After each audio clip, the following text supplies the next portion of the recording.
পদ্মার একদম টাটকা অরিজিনাল ইলিশ, যেটা আসছে মূলত আমার শ্বশুর বাড়ি থেকে। দেখুন একেবারে টাটকা। তো এই ইলিশ মাছটা এখন কাটবো, কেটে তারপর সেটা ভেজে আপনাদেরকে সঙ্গে করে খাবো। তো কেউ নজর দেন না, তো সাথেই থাকুন। এগুলো কাটে নিতে হবে। পদ্মার ইলিশের একটা বিষয় আপনাদেরকে দেখাই। এই যে জিনিসটা দেখা যায়, হ্যাঁ, এই জিনিসটা অত্যন্ত ধার থাকবে এই জায়গাটা। আর দেখুন কেমন সাইজটা, কেমন চ্যাপটা, মানে এই জায়গাটা গোল থাকবে। গোল থাকলে আপনারা বুঝবেন সেটা হচ্ছে পদ্মার অরিজিনাল ইলিশ। তো অ্যাকচুয়ালি আমরা বাজারে যে ইলিশগুলো খাই সেগুলো কিন্তু পদ্মার না, পদ্মার বলে চালিয়ে দেয়।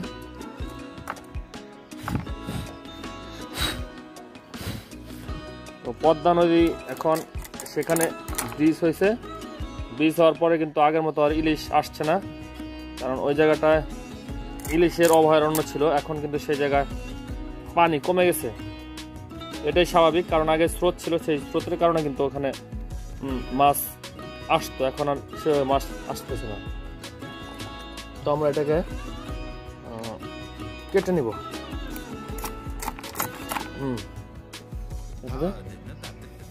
কেটে নিলাম, তারপর এখানে আরেকটা কাটবো। লেজটা একটু বড় রাখি সবসময়, কারণ লেজটা আমার খুব পছন্দ, এই জন্য লেজটা আমি সবসময় বড় রাখি। ঠিক আছে, তারপর আমরা এটার ভিতর থেকে আজকে কিছু বের করবো না। জিমতে পারছি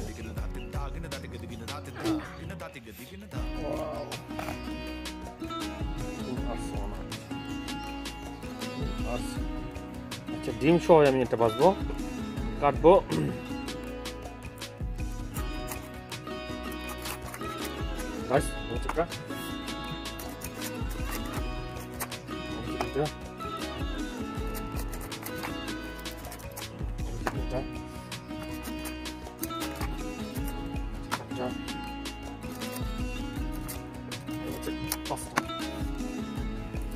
একটু বড় বড় রাখছি কারণ নিজেরাই খাবো, আর আমাদের ফ্যামিলির সদস্য কম, সেজন্য আমরা একটু বড় বড় রাখছি। মাছ দেখাও, মাছ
একটু সাউন্ডটা আপনারা শুনেন, স্মেলটা নেন না, স্মেলটা নিতে পারবেন না।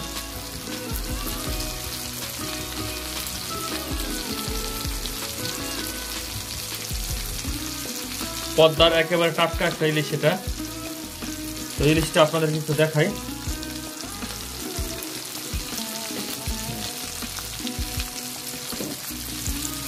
ডিম সহ ইলিশ, এটার ভিতরে ডিম রাখা হয়েছে। কাঁচা একটু ঘুরে যাবে। ওয়াও, সেই একটা মাছ হবে আজকে, সেই একটা খানা হবে, সেই হবে বুড়াদের মতো বলতে হয় না, বুড়া কি হয়েছে। পুরো থাকা যাচ্ছে না, আমার বিড়াল খাবে। বিড়ালের জন্য কোনটা রাখছে? এটা ওভার। যাই হোক, যারা আশেপাশে আছেন আসতে পারেন, দাওয়াত দেওয়া হলো, কারণ আরো আছে। এই দেখুন এটা পোড়া রয়েছে, আরো দুইটা আছে করে, যদি আপনারা আসেন তাহলে খেতে পারবেন। তো সবাইকে দাওয়াত জানিয়ে আজকের মতো শেষ করছি। ভালো থাকবেন, আল্লাহ হাফিজ।